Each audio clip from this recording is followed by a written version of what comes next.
Alright. Hey everyone, it's Blockhead here. I know, this is my grand return after my masterpiece of an April Fool's Day video. Yeah, that was certainly something. But anyway, I'm here not with a standard review of sorts, just with kind of a more off-the-cuff reaction to... Well, it was initially going to be... I was going to do a reaction to the entirety of E3. I was going to wait until the whole conference was done, after all the conferences, all the big companies were done, and then I'd give my overall thoughts, kind of like a brain scratch commentaries type thing. But then I watched EA, because that was the first conference today. And I was intrigued by it. I generally don't. This is my first time, watching an E3. This is the first time I've wanted to do something like this. And I took down my notes, and then afterwards, after the conference is over, I looked at my notes and I'm like, maybe it would be best just to kind of chop these up into individual videos. My thoughts on the individual conferences themselves. It would also, because I have my preferences for game companies. Everyone has their preferences for game companies, so there are going to be some that I'm going to skip out on. Like, for example, I don't think I'm going to pay too much attention to the Bethesda conference, and stuff like that. So this will allow me a bit more flexibility and the ability to jump on that sweet hype train a little bit faster. So, EA's conference. Now, I'll be honest, the one thing that caught my attention was I looked on my YouTube notifications and saw that Review Tech USA had posted that the EA conference was something special. It was one of the worst conferences in years. I look up EA E3 and I'm already seeing channels, it's the worst conference in years. And so that got my attention because anyone who knows me knows that I love bad stuff. One of the movies that I'm most hyped to see recently, because I recently got it on DVD, Star Trek V, The Final Frontier. What does God need with a starship and all that? So I watched through all of EA's conference, and the first thing that I want to mention, I'm not a particularly big EA fan, in the slightest, I'm not a FIFA guy, I'm not a BioWare guy, I'm not any of those, never have been. Just a little spoilers for the rest of the conference. Probably this one didn't make me an EA fan. So go in with that kind of, they had to make me hyped for a few things. I didn't go in like I'd go in for a Nintendo conference where I'm like, oh yeah, Super Smash Brothers or like the latest Zelda, whatever, stuff like that. But the rest of the conference, as for the conference itself, so, I had to go in expecting them to try and make me hyped and excited for what they had to show me. The beginning with the gamer chick, I do not remember her name off the top of my head. Sadly, I think they mentioned it maybe once at the very beginning of it.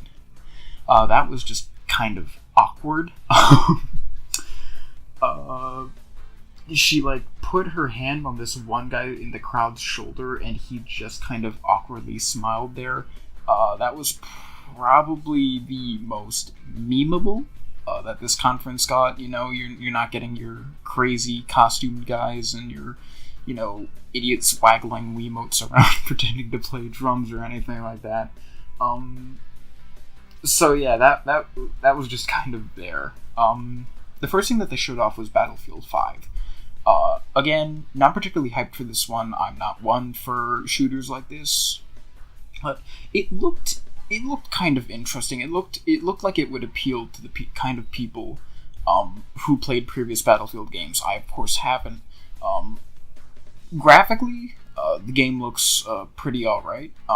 I noticed though that they were talking about the destruction engine, all the while showing gameplay of these houses being bulldozed through by tanks, and it looked pretty good, except for the giant chunks of snow that whenever they collided with something would just disappear into this mist. They wouldn't break apart or anything like that, so it was just kind of fun. It's like, oh yeah, we got this, high-tech destruction engine, really realistic, and then it just got, disappearing snow chunks. It's like, yeah, just keep working on it, guys. There's also the beginning of a theme with this one. the loot box call out, specifically stating that they would not have loot boxes because it's EA, they still have their pants down from the whole Battlefront 2 loot box controversy, and we'll get to a bit more of that when we talk about or when I talk about the Battlefront 2 stuff that they covered, because they did give a surprising amount of time to that, given that, from what I've heard, that's pretty much a dead game. Next off, they showed FIFA. Nope, again, FIFA is not my kind of game, but what they showed looked interesting. Again, graphically, pretty alright. I like that they brought out the whatever trophy, that was kind of cool. Not much to say there. Again, not my kind of thing. Here we move on to the Star Wars thing, the Star Wars category, because it's EA. They want to hold on to that Star Wars video game license, no matter how much they drag it through the mud with their loot box shenanigans. As for the new Star Wars game, because they briefly mentioned a new Star Wars game based around you playing as a Jedi. During the fall of the Jedi, as they're being hunted, after the end of Episode 3 and all that. Speaking of which, it was kind of obvious that the girl clearly didn't know, the gamer chick that they had, kind of recurring throughout the whole hour, 20-minute conference, doesn't really know Star Wars, because the guy mentions it's like, it's when the Jedi is being hunted and all that kind of stuff, that's when the game takes place. That's the developer that they asked about it. He was like, it's taking place when the Jedi are being hunted. And anyone who's seen all the Star Wars movies knows that that's, that would be put it in between Episode 3, with the fall of the Jedi and all that, in Episode 4, by the time that, the only Jedi really left is this old hermity guy played by Alec Guinness in the middle of desert land.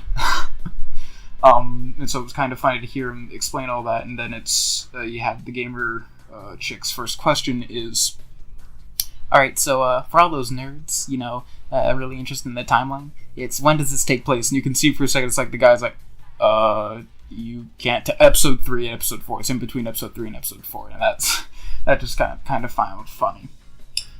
But the bulk of the Star Wars section, as I'll call it, was taken up by Battlefield 2. The guy they bring out to talk about it, right off the bat, is like, we didn't get Battlefield 2.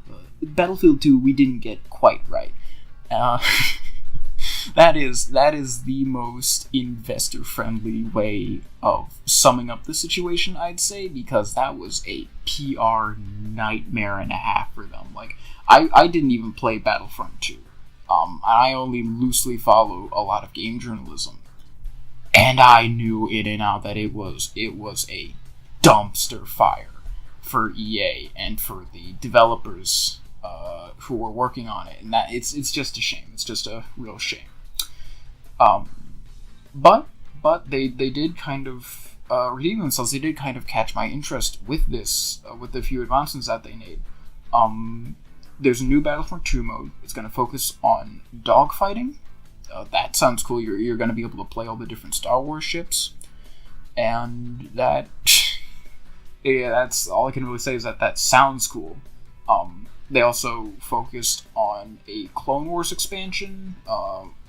More importantly, General Grievous, Obi-Wan, Count Dooku, and Anakin Skywalker are all going to be playable heroes.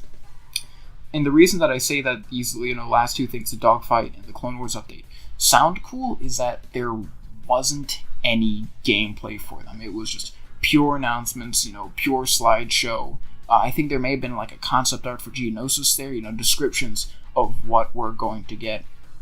Which, they didn't spend a whole lot of time on that, and I'll get to the issue with that later. The issue that EA had with timing a little later. But it was just kind of, it sounded cool, but that's all you can really say about it without actually seeing anything, without actually, being there to experience anything.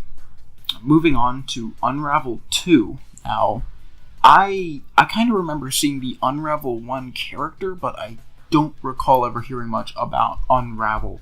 But Unravel 2, the lighting was a bit dark, but the game overall looked very interesting. It looked incredibly cute, too, especially the trailer and the whole team-up mechanic. It looked very much like a game that, if I were able to play it, because I don't think it's on a Switch, and that's unfortunately only the only, current-gen console that I have on my hands at the moment. That very much would look like something that I'd be willing to plunk down a good couple of dollars for to play with my sister, especially since summertime's, approaching, and we have some more free time on our hands. It very, very much looks like a good two-player game.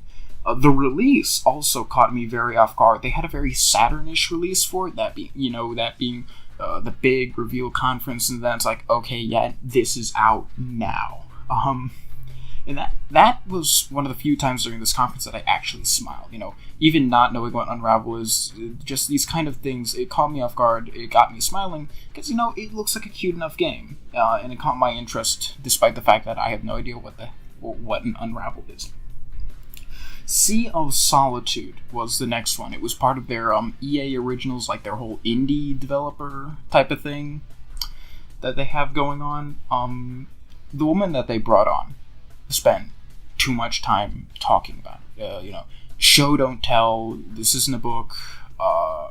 This is a live streamed press conference. In a conference type meeting, a closed door boardroom meeting, doing it this kind of way, it works for investors and such. But as a hype generating type of thing, they just spent too much time talking about what the game was. Not enough time showing it. When they did show it, because they did show a gameplay trailer towards the end of it, it did catch my eye, I'm not exactly sold on it yet, it's not one of those things that I'm itching to buy now, but it did look interesting enough where I'll probably, occasionally, if I remember it, a little week later, or, a couple months later, I'll be like, how's that doing? And I'll look it up, and I'll see if they have any more details released on it yet. That's all I can really say for Sea of Solitude. They had a little trailer thing next for NBA Live. Okay, woo. Again, not a very big sports game fan.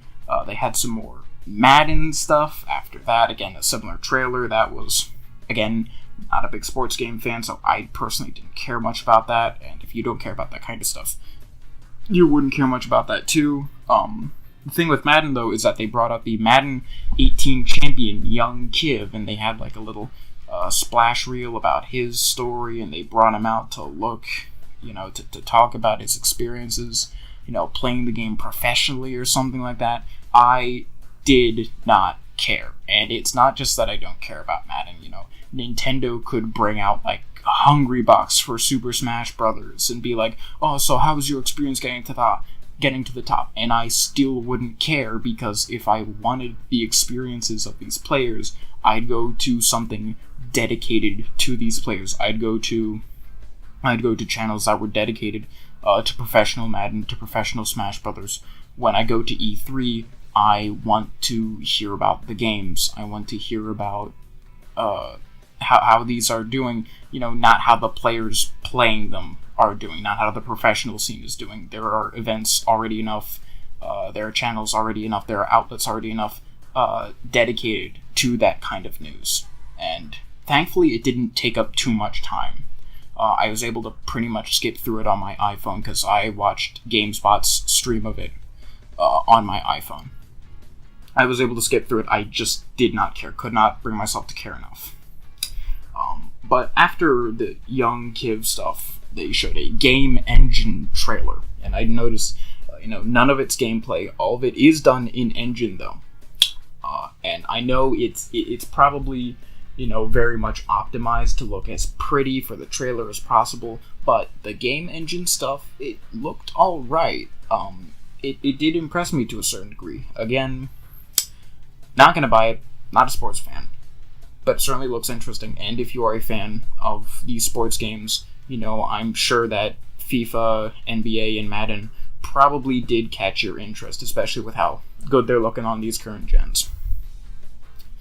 The next thing they brought up was a mobile game that they didn't specify at first. It was a mobile game RTS, and the first thing of note is that they brought out these two guys. One of them was a mobile game, competitive mobile gamer. The other guy was a competitive RTS guy, real-time strategy game guy. And for both of them, the audience applause was noticeably pathetic. Which is a shame. It is a shame, when you see the conference guys up on their podium, it's like, and they're the only ones like, clapping, trying to get the crowd riled up, and then you have maybe 3-5 guys in the crowd of hundreds like, whoa, yeah! Actually, no, there wasn't even cheering. It was just kind of like politely clapping out of obligation, out of pity claps. These two guys got pity claps, so that was kind of awkward. The mobile gameplay that they had, again, I was watching this on my iPhone just out of convenience. It's what I watch a lot of my YouTube stuff on. They split the gameplay into two screens. They had one that was focused specifically on the gameplay, and then they had another one which was just a shot of one of their hands on the mobile phone clicking away and all that. That made the gameplay itself actually kind of too small for me to watch properly. So I couldn't get a good grasp of it, and I get it that it's it's made for computers, made with the idea that this is being watched on like a laptop or a desktop, not necessarily on an iPhone, and that's kind of my fault. But the fact that the rest of the space was just wasted on the guy holding the phone and tapping away at the screen, which just isn't an interesting shot. I don't know why we needed that shot. It's like showing like God of War or whatever when that was relevant for presentations, and like just having one of the shots, having a side by side of the actual gameplay and the guy holding the controller. I don't get that. It would be a waste of space, and it was a waste of space here. But after the match was won, after the match was over, they revealed it to be Command and Conquer Rivals.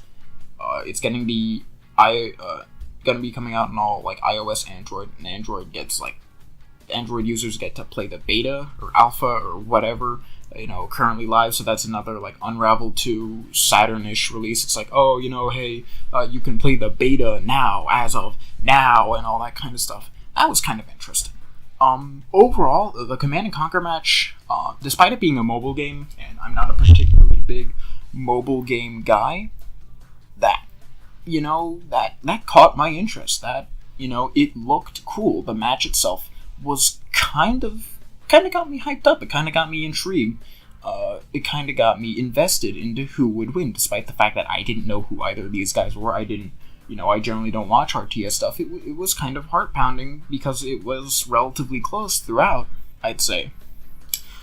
Especially when the guy on the right, I think his name was like Nick at Night was his tag or whatever, was encroaching upon the guy on the left, the blue team's economy and all that. That kind of got me interested. That kind of got me invested, despite the fact that, again, I generally don't watch much competitive games, B, much less, watch competitive RTS stuff. The issue, though, that I found with it was that as of now, and I know it is still in like a beta or an alpha stage, the strategy very much looked shallow to me.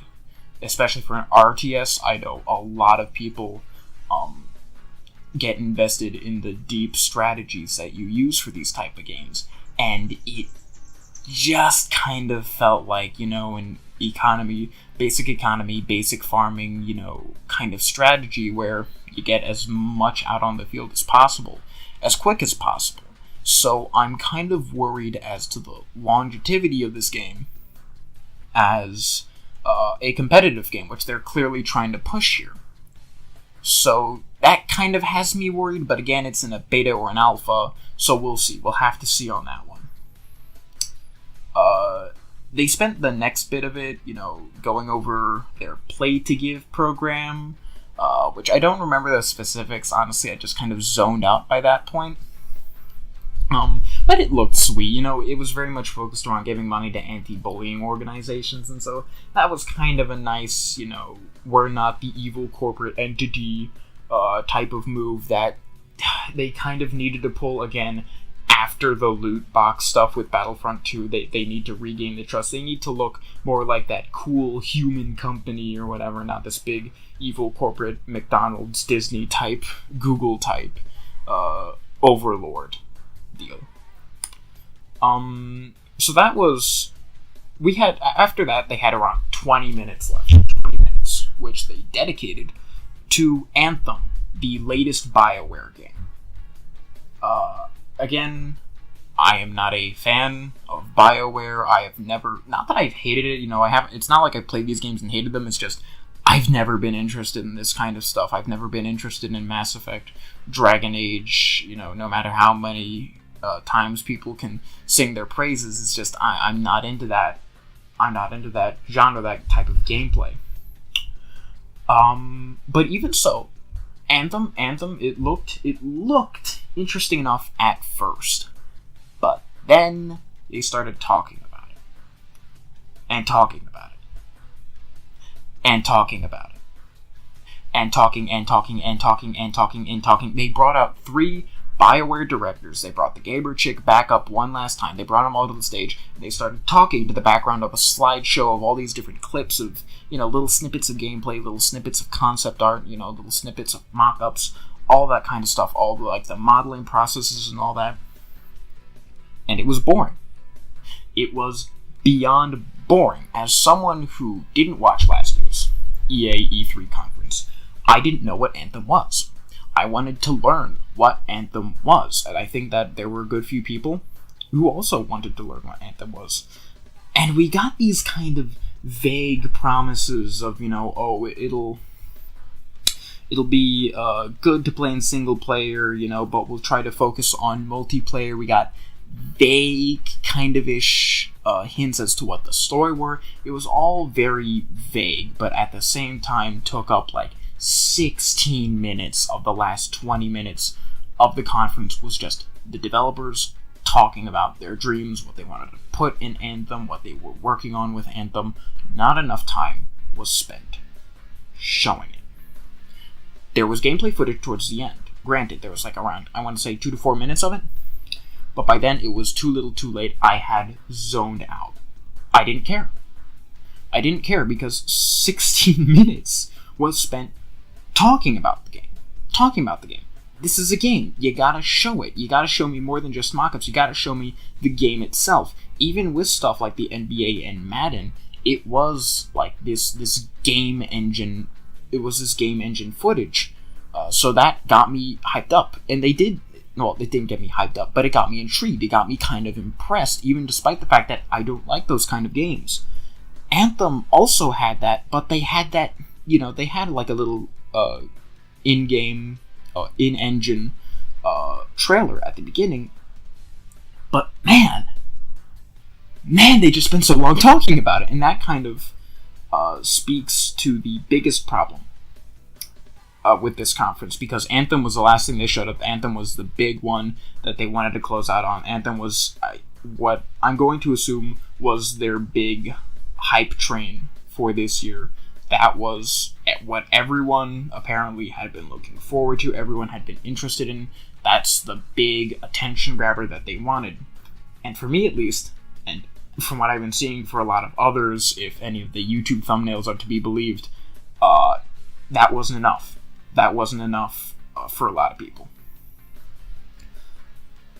And I think that speaks, this whole talking instead of showing the game, speaks to the larger issue with this conference, is that despite some cute, cool, announcements, reveals, and releases going on throughout the whole thing, there wasn't anything attention-grabbing. Granted, there wasn't anything attention-grabbing in the wrong way either. This wasn't like a 2008 Nintendo conference where you had Shaun White trying to act as happy as he possibly could, for the investors, or Wii Music guy banging away with his magical waggle stick and nunchuck. But at the same time, there wasn't anything attention-grabbing in a positive way either. There's not even anything even meme-worthy which in and of itself, maybe, yeah, sure, you have a garbage conference, but everyone will at least remember that conference because of the salty, sweet memes that you got going on. There wasn't any material for that going on in EA's E3 conference this year. It was just kind of middling. It was middling. It was there by, even for me, by like the 40-minute mark. I was bored. I think that's when they got around to talking about like Sea of Solitude, and I was just like, man, God, I am so bored out of my mind. When is this over? This is only 40 minutes in. We're only halfway through this. By the halfway point, it felt way too long. It felt drawn out because there was nothing attention grabbing. There was nothing that made me, a non-EA fan, want to become an EA fan. I'm sure that if you like EA, for whatever reason you're like a big hardcore EA fan, I'm sure that some of this stuff will interest you. For anyone else, there's just nothing here. It's boring. It's not disappointing, but it is just boring, middling. It was kind of a slog to get through. It was just this vast void of not necessarily nothingness, because again, there were some impressive stuff with the in-engine trailers. There were some cute stuff with, the Unravel 2 trailer. There was some cool enough stuff with the Command & Conquer Rivals reveal. But it was just... Oh, and the Star Wars stuff. That was a cool enough announcement, but none of that can carry a conference. That's all like... Sorry about that. But it's very much... even the Star Wars stuff, that was kind of cool, but nothing that can carry a conference. Nothing really attention grabbing there. It was just kind of sad. Well, not sad, but it was just kind of... It was boring. It was a boring watch. It was a very boring watch. Some of the stuff made me smile. Nothing really attention grabbing. That's the basic thing that I want to get across here. Aside from the noticeable distancing from loot boxes throughout, it was Anthem they mentioned, no loot boxes. Battlefront they mentioned, loot boxes suck. Battlefield 5 they mentioned, loot boxes, no, we're not doing loot boxes. So you could see, aside from the kind of funny damage control there, you're not missing out on much if you're skipping EA's E3 conference this year. So, I hope you enjoyed listening to my voice enough, just rambling on about my thoughts on EA's conference here. So, yeah, see you for the next conference, hopefully. This has been Blockhead. Hoping you all have a wonderful rest of your day. Take care. Goodbye.